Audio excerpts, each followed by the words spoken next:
Hello everyone, welcome to another episode of DevOps with Zach. So today I have my good colleague and my friend Kalith with me today. Today we are going to talk about Web3, which is a really awesome topic these days everyone is talking about. So a little bit about Kalith. Kalith is a senior software consultant at Palo Alto, Singapore, and he's a serial entrepreneur. And we both always have nice discussion about techie stuff, movies, obviously some foods, and we do outings and hikings and stuff. So I was thinking always that have a good chat with colleague and have a session recorded. So Kalith, welcome to DevOps with Zach. How are you doing? I'm doing well. Thank you so much for having me here. Yeah, I'm more than happy. Today we are going to talk about Web3, which is like a very interesting topic. Everyone is talking about Web3. So I thought of it to give introduction about what is Web3 and what are the difference between Web3 and Web2, maybe Web1. So yeah, we can start it.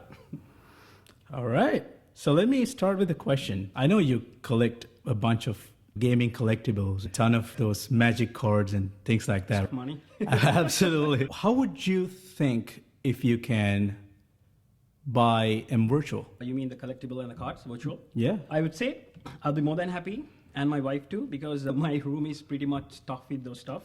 So it's very physical, it's taking so resources. Yes, I'm more than happy. All right. So say you want to buy it right now. Say Disney or Marvel release their own gaming collectibles. What stops you? What are some of your concerns right now? If they release something with Web2, what are your concerns? So first thing, if I'm going to spend a lot of money, so I'll check if it's real legit to go and buy authenticity of the product. It can be a fake product in the market. So I just go to a lot of maybe Reddit and go to a lot of forums and check whether this is a real product. So yeah, I had to do some homework too before I go and buy those things. That's exactly the problem that Web3 is resolving. Oh. Because Web3, it's all about having an identity. So that's essentially what is missing in Web2. If you look around, there are a lot of companies out there just functioning as Web2. What they do is they have everything quite centralized. They have their own central database where they keep their data. So to prove authenticity, it's difficult because they're just one party, right? Yeah. So what this Web3 is trying to do is through decentralization, is trying to democratize the process of storing data. Okay. Say, let's take this old example that we took with Disney, right? Say Disney released some virtual gaming collectible.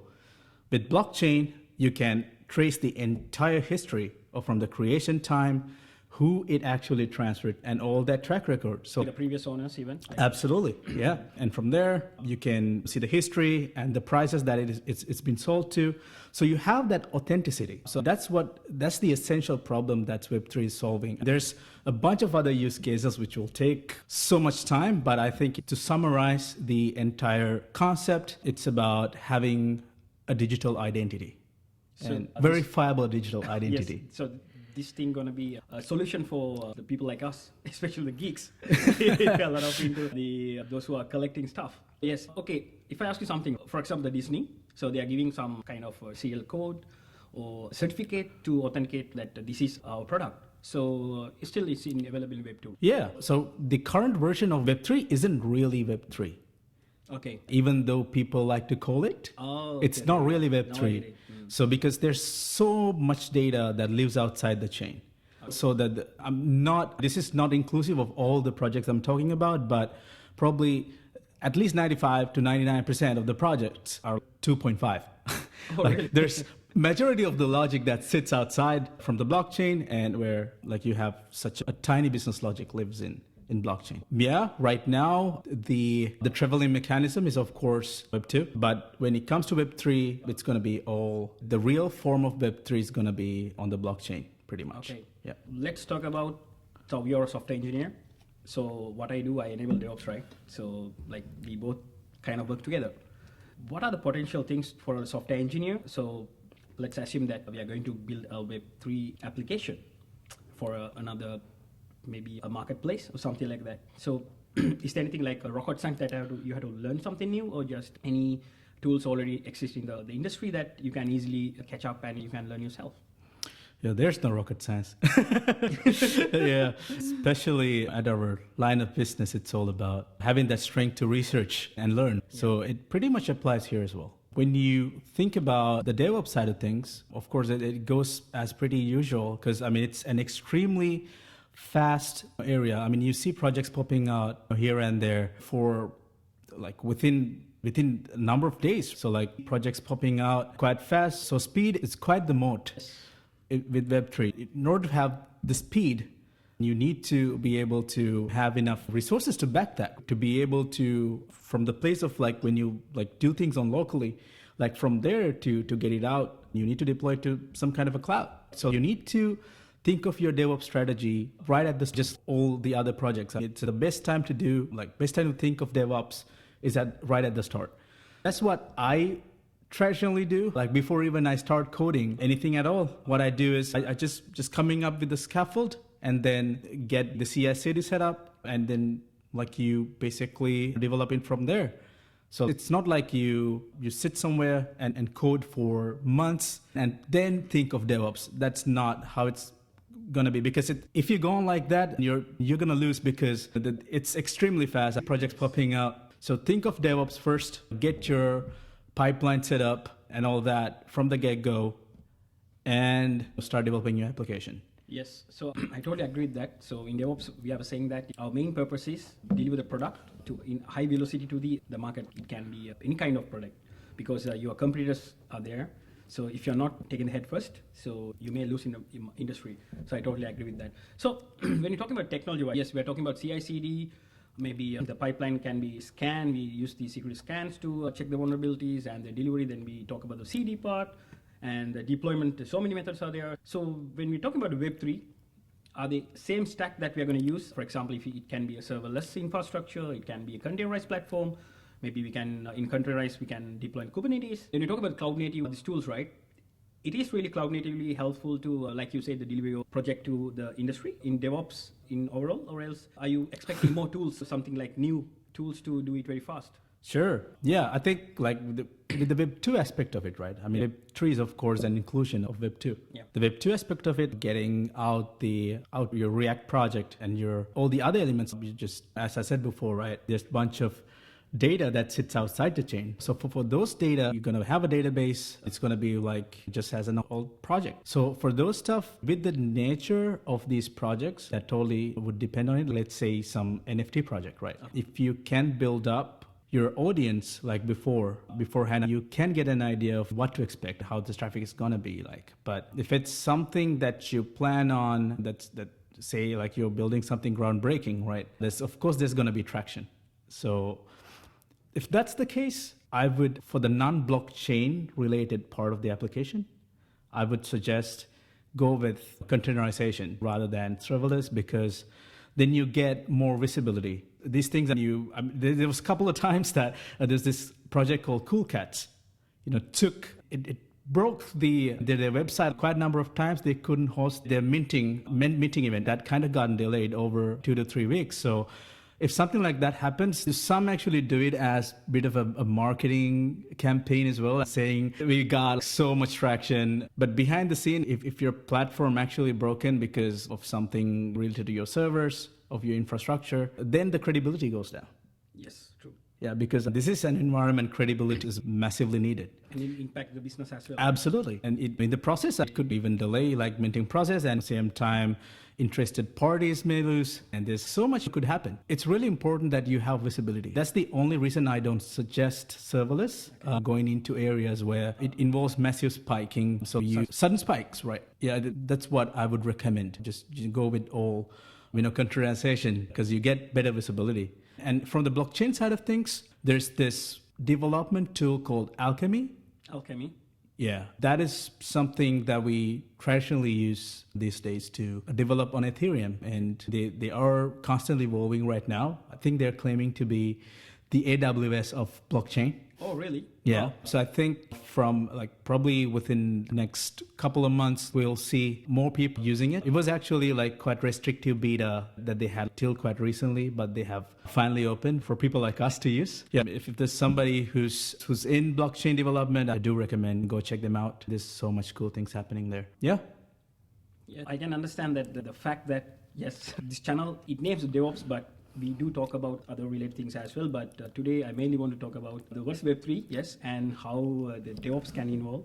So what I can take from this, your answer is that it can be involved with anything, the DevOps, yes. So from the beginning, your transformation should be started, not in the end. Correct me if I'm wrong. So what you mean is you do the skeleton first, or the CI/CD first commit to your delivery, the CD part, then you start your coding. Yeah. So rather you wait till the end. So that's really interesting. I'm happy to say that you can involve DevOps in anywhere. So it's a day-to-day thing now. It's better to start from the beginning to the end of your CD. And yes, it's always I talk about this, not a tool, it's a practice. So keep the good practice like Kalith was mentioning. So it's better to, then you won't will have any failed product or product tools maybe. Yeah. So Kalith, let's talk about security. So what do you think about the Web3, right? How secure these platforms or these Web3 is? If you want to host your own Web3 application or something like that, or website. So how secure this platform, how we can make it secure? That's a very controversial topic, Zach. Because I don't think we have achieved the maximum potential in terms of security in the field yet. As I was saying before, the notion of Web3 is quite new. So there's quite a lot of development is already happening. A lot of developers are trying to make it safe. But of course, there are a certain number of vulnerabilities, that have costed some people quite a lot of money. So I think this happened like quite a few months back. There was one currency. I don't know if you could remember it. Yeah, I can't recall the currency, but due to some major form of vulnerability, it just lost everything that they had earned. And something like that could happen, but not saying it happens on a daily basis. Yes. But there are certain number of vulnerabilities I think that's quite common, like everywhere, right? Yes. That's something that we can eliminate. Totally. Yes. So when you talk about the reliability, even the major sites can go down. GitHub, right? So like you remember that there's a major outage. So yes, so anything can go wrong. Sure. Yeah, that's the name of the game. It's still new. There's quite a bit of improvement that must happen. So I'm not denying that, but I like that. But yeah, there's quite a bit of improvement that's needed. So let's talk about your little secret. I know that you have a couple of projects that you're doing. You already shared with me a couple of things. I was like, I gave this wow face. Let's talk about one of your projects. You know that Metalist, right? So can you tell the audience that, okay, how did you come to this project? What are the main reason to you build this? Obviously, there should be why you build it, right? Then the technical side of it, from your first commit to the delivery, how did you host it by yourself? You did your development part, your DevOps enabling part, and the security and the queue, everything you've done yourself. So I would love to know about that.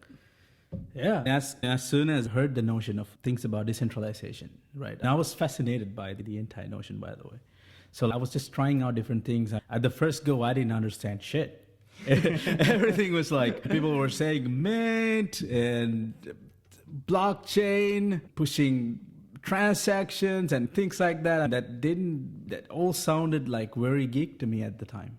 But when I started getting a hang of it, like when I started understanding the basic concepts, I started by trying out several small things. I used some third-party libraries out there, tried exploring the code and see what's going on, which at the beginning I still didn't understand shit. But as I started looking into the projects, then I started getting a hang of it. So then I thought, what's the best way that you can learn? It's by doing, right? It's not by reading. It's not by listening. Yes. It's by doing. So I started coding. So I started with a little foxy NFT collection called Cyber Foxes. It's a bunch of foxes that sits on the blockchain. Yeah, I just did it with my wife, and yeah, I learned a lot from it, like from the start to end, how you would do it and how would you come up with a smart contract, things like that. Learned quite a bit from that. And also there was a massive side that I experienced. It's building an audience, which I haven't done before. Because the norm is to come with your product first and then market it. But now it's different, especially around Web3. You tend to build your audience first, see their intentions. They call this minimum viable audience. So you build your minimum viable audience, and then you start building your application. So you show your idea, Okay. and then you gather your fans, and then putting it out there. And that's the strategy that goes on. That was quite new to me at the time. So I learned a lot, built a decent amount of audience, and sold a few NFTs. By taking a ton of learning experiences from it, then I wanted to build something over a long time, and I wanted to solve a hard or complex problem and do it slowly, because that's one way that you can solve problems, and just by doing and trying things out in the long run, because I wanted a bit more complicated problem to solve. So having looked around and seen quite a number of metaverses popping out from here and there. There's Decentraland, there's Axie Infinity, and there's so many of the smaller metaverses as well coming from here and there. And even by looking at the numbers, I think there has been about around 700% of the number of transactions that has been increased from the last year in terms of metaverses. So looking at the trends, looking at the numbers, I thought this is going to be a mainstream at some point, right? Just like how we own real estate in the real world, will, of course, there's going to be a demand for a virtual real estate. Yes. In metaverses. Like say there can be some virtual reality gadget that you can wear and be present in the metaverse. So that entire notion, people have been embracing it. So I thought this is going to be something legit. So we should try and solve a real problem with virtual real estate. So we came up with Metalist.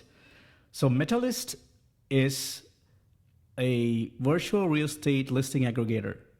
So what we intend to do is enable people to buy more virtual real estate and able to buy and what they're actually looking for. At the start, we have already released the MVP, which we were able to do within like about 3 weeks. We have like bit of me and my couple of my friends, have gathered and a couple of solid weekend hacking. We complete the MVP within about three weekends. 3 weekends. 3 weekends, yes. Wow, that's cool. Yeah, process of getting it out there, of course. So like we after putting out so many post-it notes, we had so many ideas, so many things that we need to develop. We conquered down what we actually need to present some, and that is the listing aggregator end, which we finish it from start to finish within 3 weeks. The entire process was like we started with DevOps. Like we started picking out frameworks, picking out what we're going to be developing in. So we decided that so quickly, because all we wanted at that point was to validate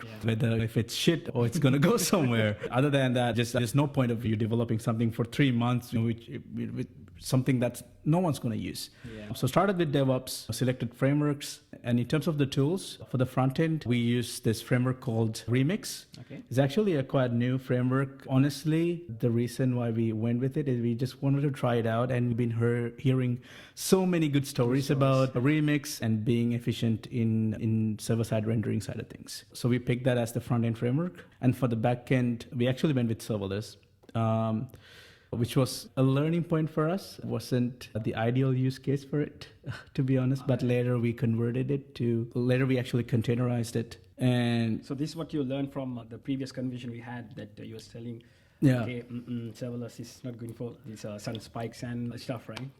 So that's why you moved to the containers, right? Yeah, and actually another aspect of serverless for us was the cold starts. It was throwing off a bit, because being a listing aggregator, SEO is something quite important for us. So in order to achieve the highest number, you need to be able to serve it like super fast. So there was some bottleneck. Okay. Of course, by warming up certain number of containers, we alleviated it a bit, but not totally. In your serverless or the serverless side? Yeah. Okay. You were using Lambda or? Lambda. Okay. Yes. Lambda with API gateway. Lambda with API gateway. Yeah. Okay. So I think that's a good topic. Maybe we can have another session. Absolutely. Yes, because everyone talking about some threshold, and the Lambda invoking, there's a minimum number of concurrency you can do in Lambda. So I think we talk about that another day. It's going to be a very interesting topic. So I can invite another colleague, also serverless hero, so we can invite and have a good, cool discussion again. After that, you move to containers, right? So that in that situation also you had the same cold starting issue. So like Nope. We didn't have that any longer. After moving to containers, we had different issues, but of course there's going to be like early stages, like you're going to have issues. Okay. Because the question I had, because I know it's not relevant Web3, but it's a good point you mentioned. I have seen those who are not using good practices. Some using the content image 1 to some are 5 GB the image size, so it's not a good practice. So the content image should be immutable. You should be able to recreate this very fast to deploy it. So that's one point to always keep in mind. Containers are not like you can install everything and expect to start very fast. No, that's wrong. Yes, thank you for that point, Kalith. So let's continue our story. Yeah, sure. So in the end, we got things done and we wanted to release it.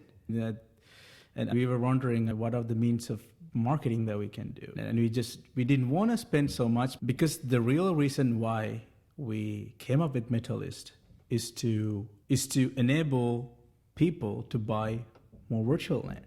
Yeah. In order to empower them, we wanted to come up with a way that we can finance. So rather than just going out a major cut from your paycheck or your savings, just to come up with a way that you can pay it monthly and get it done. So that's what we wanted to develop afterwards. So that was our long-term. So we didn't want to spend so much money, and what we did was we just created some funny TikToks and put it out there. And that way we did get some traction. We did get about 1,000 to 2,000 visits, which was quite good at the time. Yeah, that's the end-to-end story and how we build it from start to finish. Now it's live?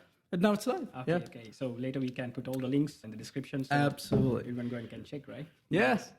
So I'm going to ask you the $1 million question now. I know with Web3, there's no any boundary for imaginations, right? You can do like things that you can even not imagine. So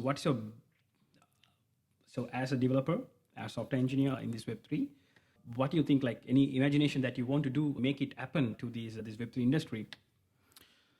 I think there's a lot of possibility with the fact that like you have an identity. You can have a verifiable identity built virtually. That enables a whole plethora of options. One thing that I'm really fascinated about, it's metaverse and how that is being emerging with Web3. And I think that's a real deal. And there's so much options. Just these days you have Facebook and Twitter, Instagram, and there's like a lot of social networks, right? So I believe at some point metaverses will overtake, or some of the major companies, like for an example, Meta, that's building their own metaverse, right?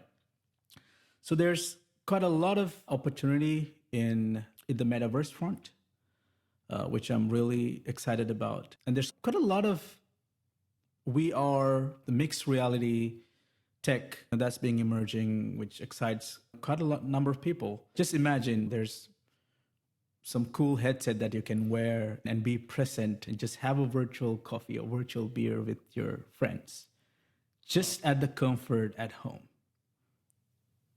Think about that. Yes. That'd be so cool. Cool, yes. So yeah, a lot of companies nowadays, they're solely into give more immersive experience from virtual reality and mixed reality, just trying to like bridge the two. And there's so much research going on right now. Yeah, that's one place I would definitely put my money on. And even other than that, like even recruiting, there's serious potential there to being able to sort of validate your authenticity of your certificates.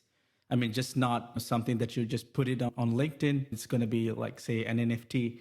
Say you complete some type of certification and you receive it as an NFT. So that's verifiable. You just can't just put it out there in LinkedIn anymore that you're saying, like, I got this, I got that. That's not going to be the case anymore.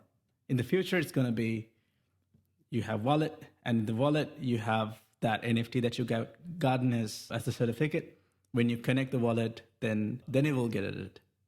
Otherwise, it won't. So that's one. So that's one way that it could disrupt recruiting industry, and it could help them a lot to see who's cheating and see who's like. And yeah, I think every industry is going to have its own impact. Another industry that I can think of, it's the entertainment. Think of your favorite nightclub, right? Just have their like your own sort of VIP membership. Right now, it's just a tag or like a card somewhere which they control.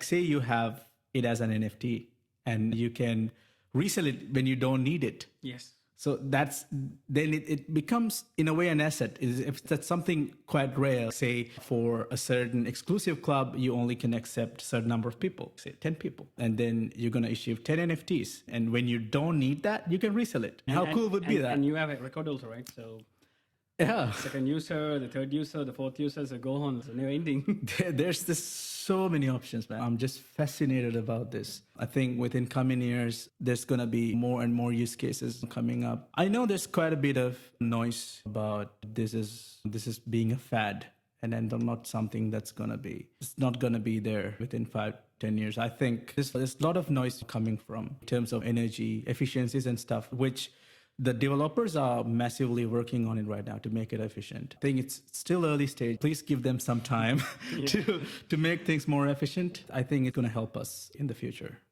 Wow.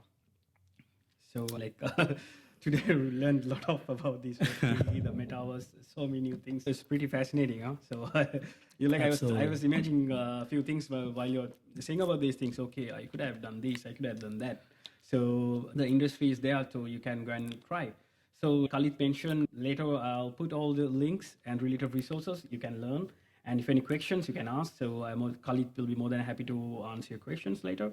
Thank you so much, Kalith, to join with me today. So I hope to have you here again with another episode, like I mentioned before, so we can do another awesome chat. Thank you so much for having me again. So that's the end of this session today. We really had a good chat with Kalith. Thanks him again. And we'll see you with another episode with DevOps with Zach. Bye-bye.